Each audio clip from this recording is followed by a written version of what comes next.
exerce toda a autoridade da primeira besta na sua presença e faz com que a terra e os seus habitantes adorem quem? A primeira besta cuja ferida mortal foi? Os Estados Unidos forçará o mundo a adorar o papado. Nesse capítulo sobre Roger Williams do Grande Conflito, Ellen G. White diz assim: para que o decreto dominical seja promulgado, a declaração constituinte do país tem que ser mudada. Senão, em flagrante violação à Constituição, o decreto poderá ser estabelecido. E sabe o que vai acontecer com as declarações de separação de igreja e Estado nos Estados Unidos?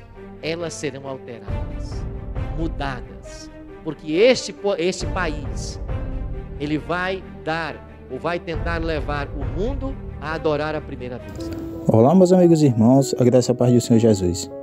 A perseguição ao povo de Deus.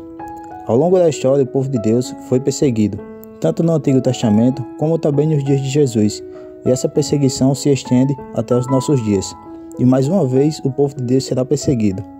Mas por qual motivo o povo será perseguido? O que levará o povo de Deus a sofrer essa perseguição? Será que realmente acontecerá isso? Será que isso tem na Bíblia? No vídeo de hoje iremos ter um estudo a respeito dessa perseguição e iremos entender o que acontecerá com o povo de Deus ao longo da história. E o pastor Adilton Oliveira irá nos trazer um estudo profético que iremos ter como base o capítulo 13 do livro de Apocalipse. É importante que você assista esse vídeo até o final para que você tenha uma compreensão melhor sobre esse assunto. E se você é novo por aqui e ainda não é inscrito no canal, peço que você se inscreva. E se você gosta desse tipo de conteúdo, então não se esqueça de deixar o seu like no vídeo e de também compartilhar essa mensagem com mais pessoas. Ao fazer isso, você estará ajudando esse ministério a crescer cada vez mais. Que Jesus te abençoe e te guarde, e fique agora com o vídeo. Então queria convidar você a nós olharmos com carinho para esse capítulo 13 de Apocalipse. É um capítulo central do livro. Apocalipse 13 é o clímax do grande conflito entre o bem e o mal. Vemos nesse capítulo as forças se arregimentando para a batalha final. E aqui nós temos de fato a última batalha entre o bem e o mal.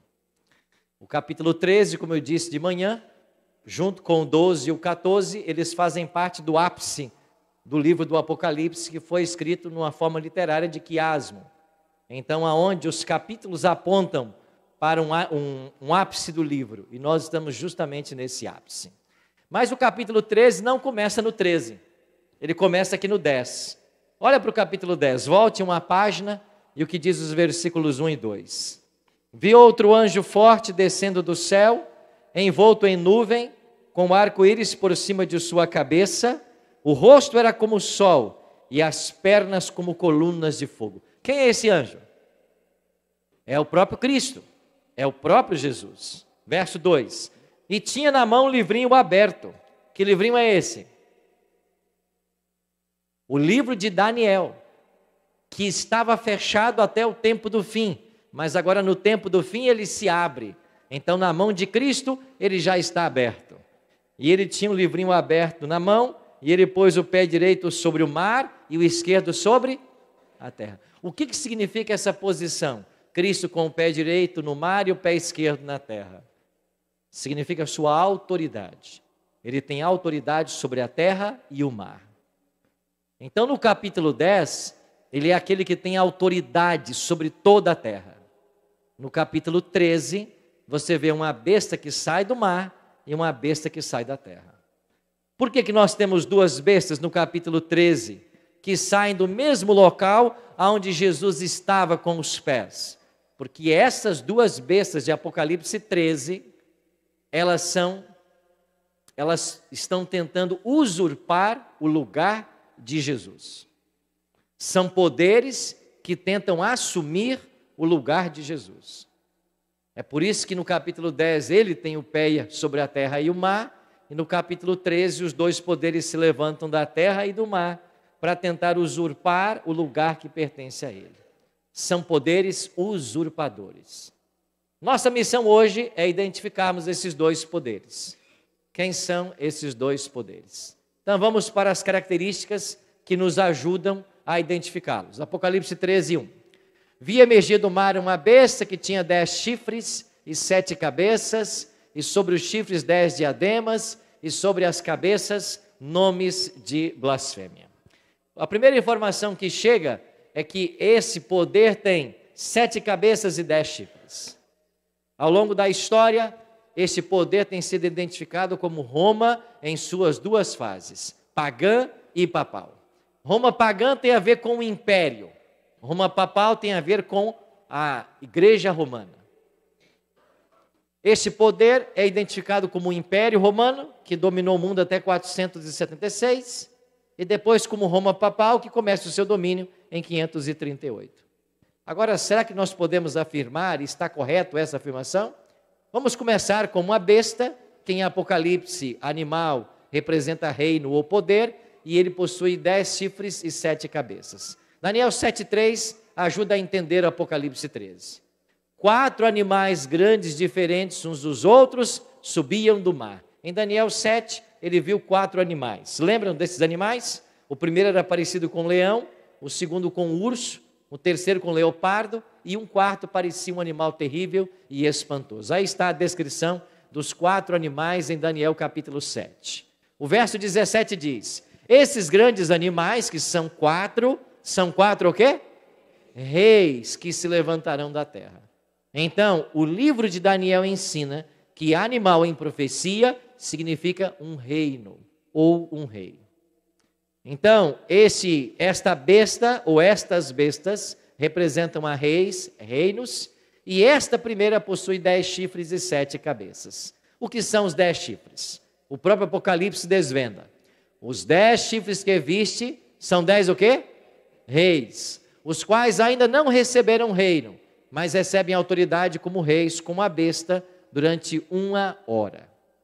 O próprio Apocalipse, no capítulo 17, interpretando o 13, está dizendo que os 10 chifres da besta são 10 reis. Quais são esses 10 reis? São as 10 tribos bárbaras que vão invadir a Itália ou o Império Romano no 3º e 4º século da era cristã.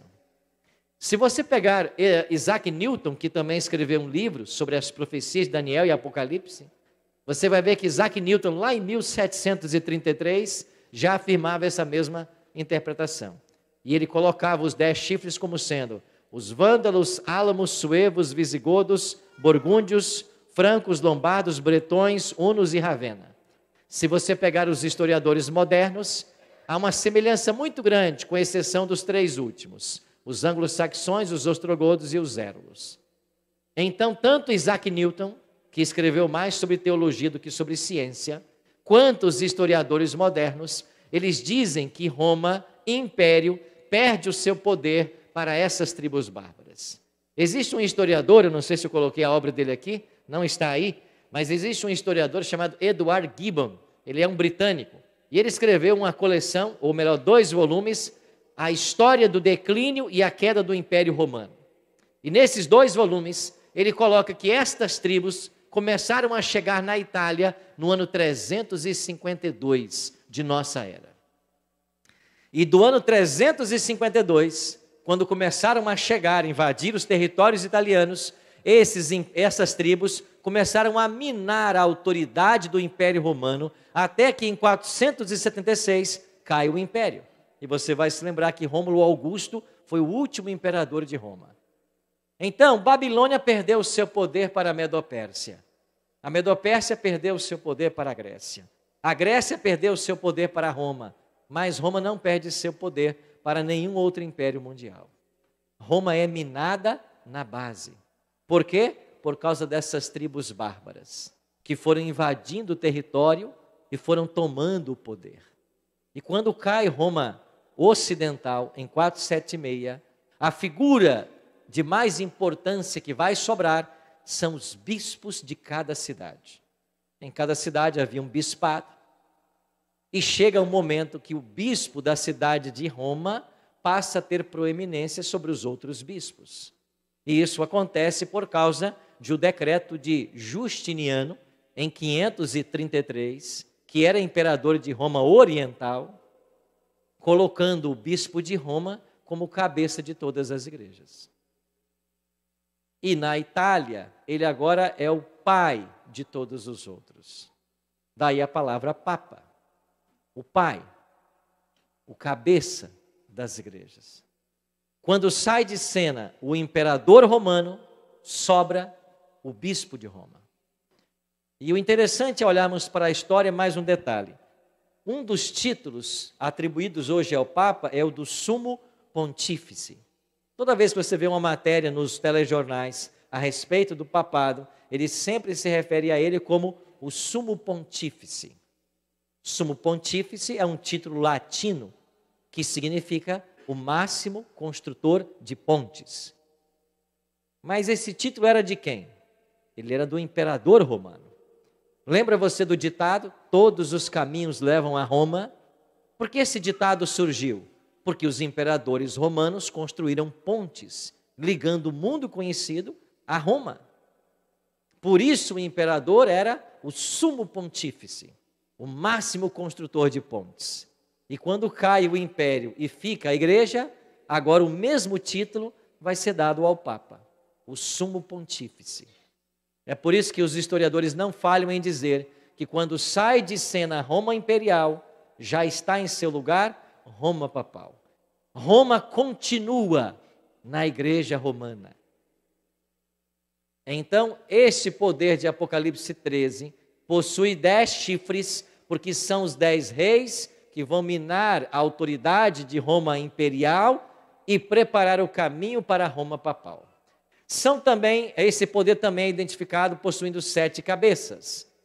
Apocalipse 17, 9 e 10 ajuda a entender o que são essas cabeças. Aqui está o sentido, quem tem sabedoria. As 7 cabeças são 7 o quê? Montes, nos quais a mulher está sentada. São também 7 reis, dos quais 5 caíram, um existe e outro ainda não chegou. Mas quando chegar tem que durar pouco tempo. Aqui está o sentido, quem tem sabedoria. As 7 cabeças são 7 montes. E você já ouviu por aí algum comentário dizendo que Roma é a cidade das 7 colinas. Mas, ao olharmos para a profecia, não podemos confundir as coisas. Montes na Bíblia não são literais. Então, essa interpretação que alguns fizeram das 7 colinas de Roma como sendo o cumprimento dessa profecia, ela não está correta. Porque monte na profecia não quer dizer a exata colina. Ainda que Roma seja conhecida como a cidade das 7 colinas, o texto não está falando de colinas literais.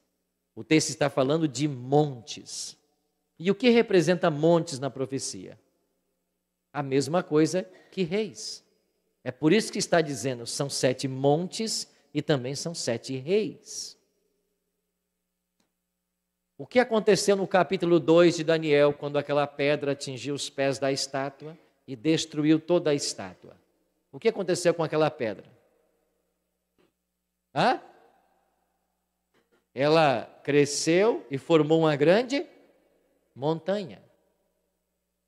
Essa montanha, ela simboliza o quê? O reino de Cristo. Então, montes é também reinos.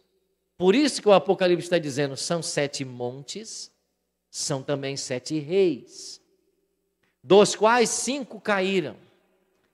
Então, esses 7 montes, ou essas 7 cabeças, representam 7 poderes, reis, antagônicos ao povo de Deus. E quando você vai para a sua Bíblia, qual é o primeiro império a atacar o povo de Deus? Qual foi o primeiro império a escravizar o povo de Deus?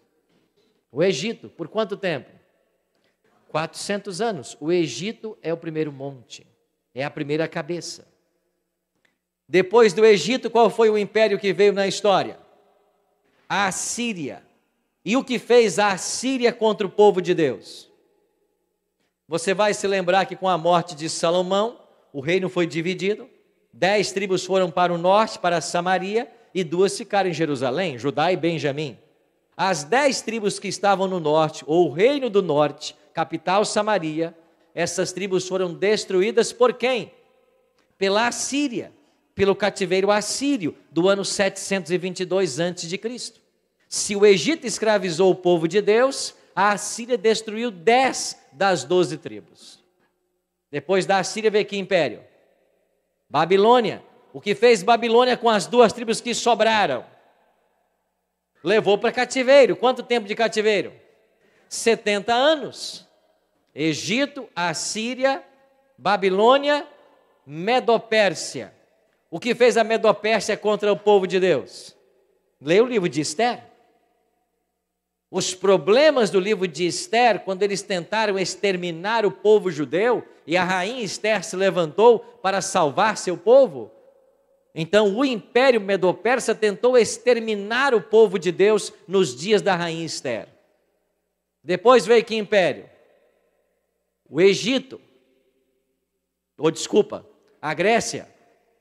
O que fez a Grécia contra o povo de Deus? Lembra de Antíoco Epifânio? Lá no ano 168, ou por volta ali, o que faz Antíoco Epifânio? Ele vai lá em Jerusalém, profana o templo dos judeus, inclusive sacrificando porcos no templo. Então o império grego atacou o povo de Deus, o povo judeu. Então João, escrevendo no primeiro século, final do primeiro século, diz assim: estas 7 cabeças são 7 montes e são também 7 reis, dos quais 5 caíram: Egito, Assíria, Babilônia, Medopérsia e Grécia. Um existe agora. Quem existia nos dias de João? Roma. E ele estava escrevendo o Apocalipse a partir da ilha de Patmos, onde era um prisioneiro do império. E ele diz: um ainda não chegou. Quem é que não havia chegado? Roma papal. Então, a 6ª cabeça é o próprio Império Romano e a 7ª cabeça é Roma papal. É por isso que esse poder do capítulo 13 é identificado como Roma imperial e Roma papal. Roma pagã e Roma cristã. Então, as 7 cabeças são 7 montes ou 7 reis. Aí estão os impérios perseguidores do povo de Deus. 5 caíram, disse João. Um existe agora. João escreve exilado por ordem do imperador romano. E um ainda não chegou, que era Roma papal, que finalmente só chegou no ano 538. Isaac Newton, aí está o seu livro. Verso 2. A besta que vi era semelhante a leopardo, com pés de urso e boca de leão. E deu-lhe o dragão o seu poder, o seu trono e grande autoridade. Aqui no versículo 2 é feita uma menção aos animais do capítulo 7 de Daniel. E é dito que esta besta possuía semelhança com o urso, com o leão e com o leopardo. Os 3 primeiros animais de Daniel 7. E esses 3 animais representavam lá que impérios? Babilônia, Medopérsia e Grécia. Agora, o que Roma tem semelhante com esses impérios? De Babilônia, Roma copiou seu orgulho e a sua altivez. E como que a igreja romana é orgulhosa? Quando ela declara em seus documentos que não há salvação fora de Roma. Alguém, para ser salvo, tem que estar na igreja. Fora da igreja, não há salvação. É isso que ensina a teologia da igreja romana. É esta sua semelhança com Babilônia, que se considerava a glória das nações. Qual é a semelhança de Roma com a Medopérsia? Na Medopérsia existia uma seita, os Mitraitas. E os Mitraitas são, na história, o povo mais antigo que nós temos conhecimento, adorando o sol. A adoração ao sol, que a igreja de Roma trouxe para dentro da cristandade, eles aprenderam no período Medo-Persa. Os Mitraitas adoravam ao Deus Sol no primeiro dia da semana. E esse Deus Sol, ou dia dedicado ao Deus Sol, até em inglês Sunday, isso foi importado pela igreja romana para dentro do cristianismo e colocado como um dia santo. Essa é a sua semelhança com o urso. E qual a semelhança da igreja romana com o leopardo? A Grécia. O panteão de deuses. Os gregos tinham deuses para tudo. A igreja romana colocou também um santo para cada dia do ano. Um santo para cada situação. Eles aprenderam isso com quem? Com os gregos. Versículo 5. Foi-lhe dada uma boca que proferia arrogâncias e blasfêmias e autoridade para agir quanto tempo? 42 meses. Hoje de manhã eu falei que 42 meses, um tempo, 2 tempos e metade de um tempo e 1260 dias falam do mesmo período. É só você multiplicar 42 meses por 30. Por que 30? Porque na Bíblia, no calendário hebraico, cada mês possuía 30 dias. Não é como nós, que tem 28, 31. Na Bíblia, cada mês tinha 30 dias. Por isso dá 1260. Esse período se aplica na história desde 538. O decreto de Justiniano foi em 533 e em 538 foi a queda dos ostrogodos, a última tribo ariana a ser expulsa de Roma. Com a expulsão dos arianos, o papado se estabeleceu. Dominou por 1260 anos e perdeu seu domínio em 1798, para ser exato, no dia 15 de fevereiro. Durante esses 12 séculos, a igreja perseguiu quem ela quis. Declarava qualquer um herege. E ao declarar herege, ela tirava todas as posses dessa pessoa que vinham para a igreja. E foi assim que a igreja se enriqueceu. Existe um historiador chamado Jesse Lehman. Ele escreveu um livro chamado A História dos Mártires. E tem um outro livro de um outro autor, John Fox. Ele escreveu o Livro dos Mártires. Esses dois autores falam que durante esses 12 séculos de supremacia papal, milhares de pessoas foram mortas na Idade Média. O ápice dessas perseguições foi o século XII, quando a igreja instituiu o Tribunal do Santo Ofício. E quando o Tribunal do Santo Ofício, ou a Santa Inquisição, como ficou conhecida, foi estabelecido, aí o poder papal atingiu seu ápice. E nós temos ao longo desse período massacres. Os valdenses, albigenses e huguenotes foram objetos desse massacre. Olha, por exemplo, o massacre de São Bartolomeu na França. Num período de 3 meses, 70.000 pessoas perderam suas vidas. Os cristãos eram arrancados de dentro de casa e mortos em praça pública. A mais fina flor da nação francesa morreu no massacre de São Bartolomeu. E quando as notícias do massacre chegaram a Roma, os líderes papais soltaram fogos. Fizeram badalar o sino do castelo de Santo Ângelo. Deram salvas de canhão. E o homem que levou a mensagem da morte dos cristãos na França recebeu ali uma premiação, uma pequena fortuna. Eu não sei se foram 100.000 coroas, se não me falha a memória, que eles deram para ele pela boa notícia de que os cristãos estavam morrendo na França. Eu pude visitar na França a casa dos valdenses. Eu pude subir lá no Vale do Agrongona, no Piemont, naquelas montanhas íngremes cobertas pelas neves. Cada pedacinho de terra que esse povo encontrava, eles cultivavam seu alimento. Mas eles não se submeteram aos dogmas papais. Eles permaneceram leais à palavra de Deus. E o que fazia o papado? Juntava seus exércitos, subiam as montanhas e tentavam matar quantos podiam. Lá existe até hoje uma gruta, uma caverna. Você entra com dificuldades numa pequena abertura e quando você entra lá dentro tem um salão do tamanho desta igreja. Ali os valdenses adoravam a Deus. Quando descobriram esse local de adoração, eles taparam a entrada num dia de adoração deles e por uma abertura superior eles tacaram tochas de fogo. E naquele dia mataram queimados 150 valdenses. Perseguindo os valdenses, eles alcançavam mulheres e crianças, matavam todos sem piedade. E quando eles destruíam as moradas, as vilas valdenses, e os valdenses tinham que fugir no inverno, os corpos depois eram encontrados, de mães agarradas às suas criancinhas, congeladas e mortas na neve. Você não tem ideia do que foi o ódio de Satanás contra a igreja na Idade Média. Nós não temos ideia. Existe a história de um homem chamado Lapalu, que se aliou ao papado. E ele matou milhares de valdenses no norte da Itália e no sul da França. As perseguições duraram 12 séculos. Quando é que isso acabou? Então vi uma de suas cabeças como golpeada de morte.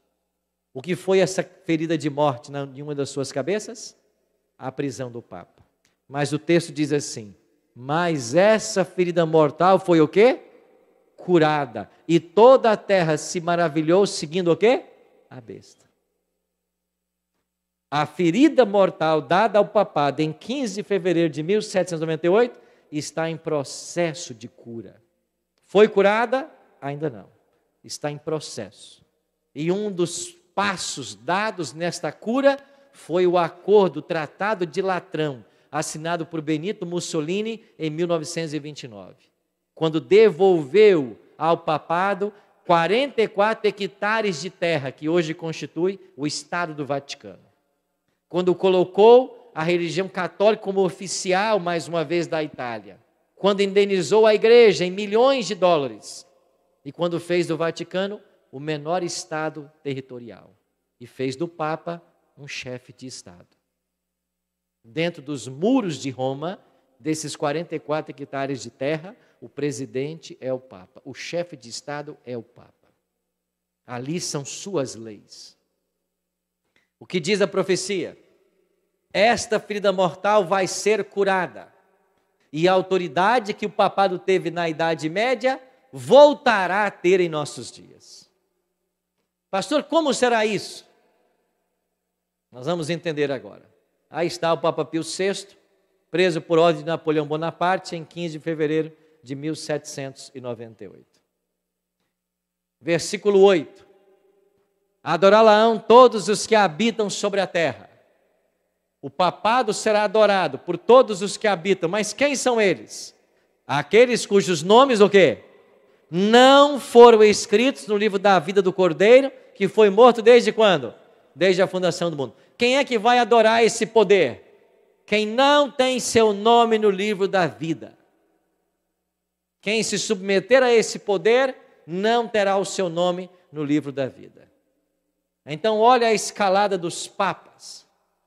Olha os 4 últimos papas que nós tivemos.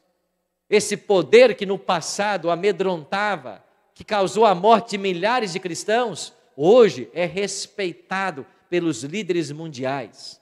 Olha quantos chefes de Estado compareceram ao velório de João Paulo II. Quantos presidentes lá estavam para prestar sua homenagem ao pontífice romano. O mundo está se submetendo à autoridade papal.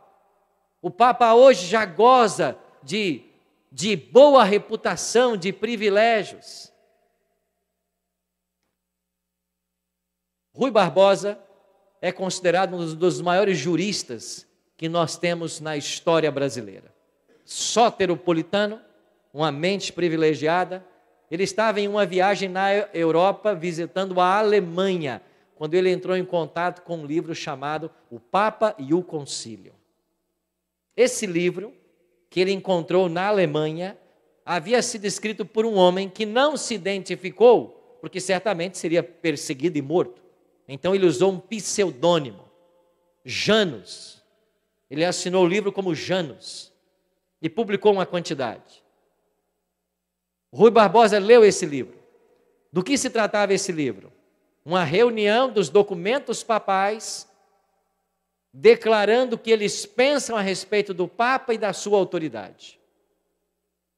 E quando Rui Barbosa leu esse livro, ele ficou impressionado com tudo aquilo que a Igreja Romana diz a respeito do seu poderio e do seu chefe. Ele, acreditando num Estado laico, como sempre creu, ele resolveu traduzir esse livro para o português para desmascarar esse ataque à religião. Porque ele cria na separação da igreja e do Estado. e ele preparou um prefácio. Só que como era muito prolixo, o prefácio de Rui Barbosa ficou maior que a obra original. Aí em português o prefácio é o volume 1 e a obra original é o volume 2. Eu tenho em casa essa coleção. E quando você pega o volume 1, que é o prefácio de Rui, ele coloca ali as aberrações ensinadas pela igreja. E no volume 2 você tem uma reunião de documentos da própria igreja, feita por esse homem de pseudônimo Janus.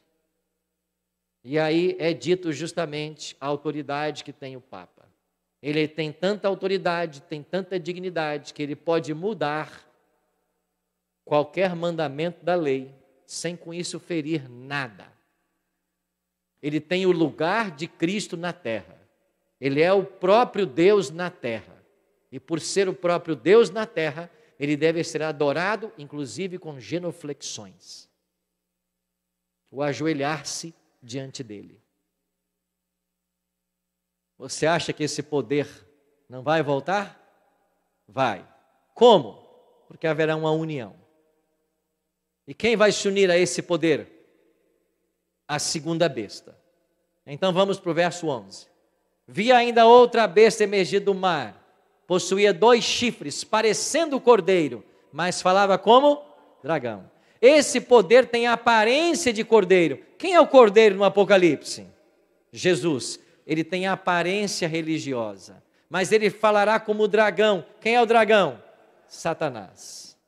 Nós entendemos que esse poder representa os Estados Unidos da América do Norte. Esta nação é esse poder que se levanta da terra. Ele possui 2 chifres. Esses 2 chifres apontam para a liberdade civil e religiosa. E você já conhece a história dos Estados Unidos? Deixa eu ver se eu coloquei alguma coisa a mais aqui de fotos. Esta pedra, que é aqui a foto de baixo, está marcado, cravada nela o ano 1620. E por que está cravado nela 1620? Porque é o ano em que os pais peregrinos, fugindo das perseguições papais da Europa, vieram parar no Novo Mundo, no Novo Continente. Então vamos voltar um pouco. Em 1620, nós estamos em pleno domínio papal, que foi até 1798. Os cristãos começaram a ser perseguidos em toda a Europa. Eles começaram a fugir para o norte, até que atingiram as praias da Holanda. Não tinha mais para onde ir. Pegaram um barco para fugir, tentando cruzar o Atlântico. O barco chamava-se Speedwell.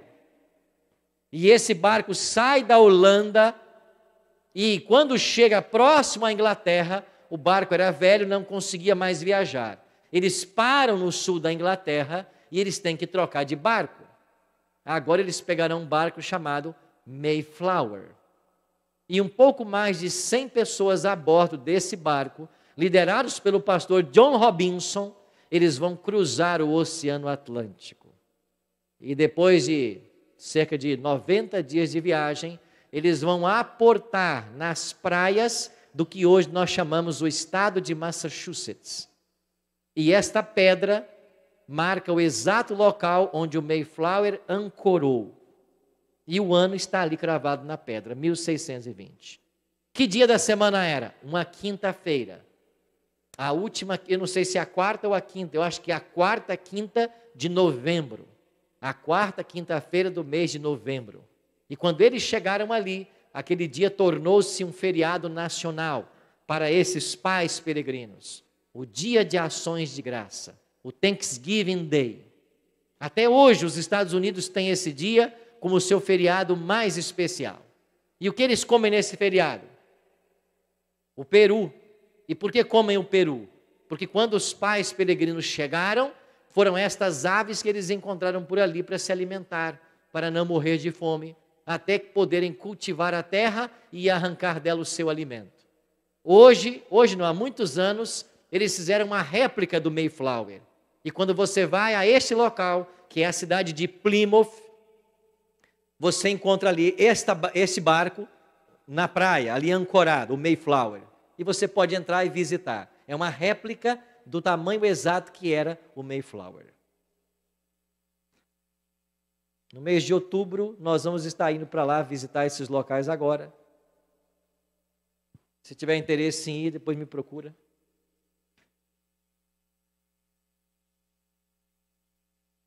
Eu estava aí um dia e eu fiquei curioso por saber um pouco mais da história. E eu queria saber aonde estão os pais peregrinos, né? Porque eram 103 pessoas, me parece. 1 ou 2 morreram na viagem, acho que ficaram 101. Um bebê nasceu na viagem. E aí eu busquei algumas informações e eu subi uma colina que tem ali perto de Plymouth. E eu fui para um cemitério bem antigo. E nesse cemitério eu encontrei 4 daqueles 100 que chegaram no Mayflower. 4 sepulturas, eles estão ali, sepultados. Eu consegui a lista dos 100 nomes e comecei a procurar e achei 4 deles, ali no cemitério bem próximo. Ano passado eu estive aí de novo e algo interessante, eu não sabia. Esta colônia, os protestantes fugindo das perseguições papais, eles chegam aí e eles começam a colonização do país, a partir de Plymouth. E por que recebeu a cidade o nome de Plymouth? Porque eles saíram de uma cidade chamada Plymouth, na Inglaterra. O barco saiu da Inglaterra de uma cidade chamada Plymouth. E eles deram o mesmo nome para a cidade que eles chegaram. E eles saíram da Inglaterra e chamaram agora estas terras de New England. É por isso que a costa leste dos Estados Unidos é chamada de a Nova Inglaterra. Porque eles fugiram a partir da Inglaterra. A New England. E aí esta colônia se organizou. E eles queriam deixar muito claro de que eles que tinham uma missão. Qual era o lema dos pais peregrinos? Um estado sem rei e uma igreja sem papa. Nós não queremos mais uma monarquia e nós não queremos mais a igreja mandando em nós. Nós queremos uma separação entre igreja e Estado. Os 2 chifres da besta. Liberdade civil e religiosa. E eles então disseram, nós não queremos mais que alguém domine sobre nós, mas nós queremos ser todos leais a Deus. Aí eles estabeleceram um dia de culto, que era domingo. E todo mundo na vila era obrigado a ir na igreja. E a religião tornou-se uma obrigação para todos. Aí veio um pastor, Europa também, chamado Roger Williams.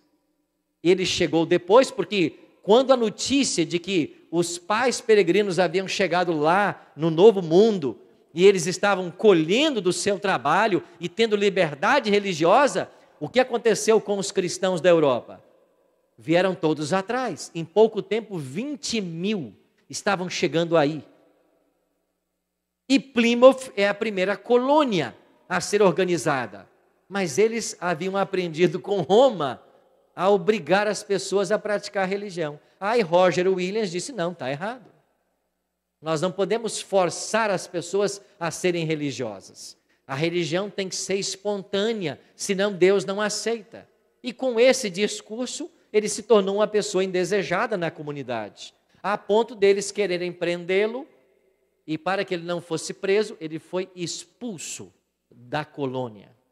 Só que o expulsaram no mês de janeiro, debaixo de um rigoroso inverno.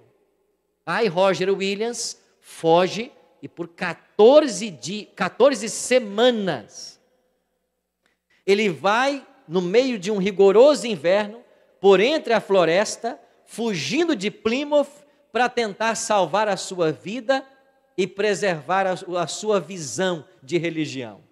E ele chega num local que hoje é um parque chamado India Point. Ali ele encontra uma tribo indígena que o acolhe, que o salva. Ele conquista a confiança desses índios, ele se torna uma pessoa querida e ele começa a pregar a liberdade religiosa nesta comunidade indígena. Outros insatisfeitos em Plymouth começam a vir para esse local onde estava Roger Williams. E Roger Williams escreve o primeiro tratado de liberdade religiosa para a cidade, para a colônia que ele agora estava organizando. E ele chamou esta nova colônia de Providence, porque por uma providência divina ele foi salva. Então hoje, quando você vai aos Estados Unidos, você vai lá visitar Providence, é a capital de Rhode Island, o menor estado da federação.